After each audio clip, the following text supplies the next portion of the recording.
Before removing the boot, open the glass panel all the way. Tools needed: grease, a brush and a plastic wedge.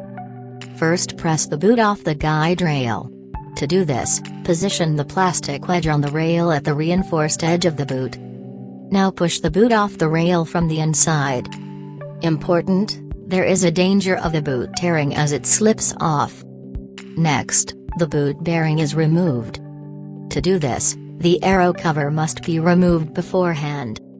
Pull the outer leg of the bearing outwards using your finger and disengage the boot with it as far as the front guide rail. At the same time, push the boot forwards with your other hand and swing it inwards with the bearing.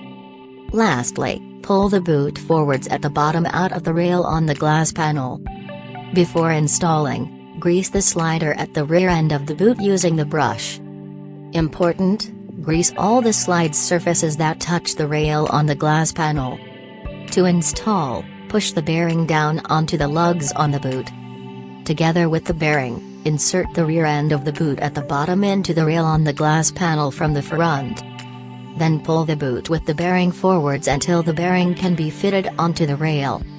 Push the bearing with its groove on the inside backwards onto the bar of the rail. Important: the bearing must engage properly in the front guide rail on the outside. Next, fit the coated aluminum rail of the boot back onto the rail. Here you can see how the boot should be installed with respect to the rail.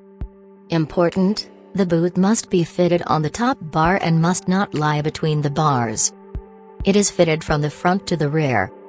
When installation is complete, again check that the boot was fitted on the rail over its entire length and that the slider at the rear end runs cleanly in the rail on the glass panel. Finally, close the glass panel and check that the distance from the closed glass panel is equal all round.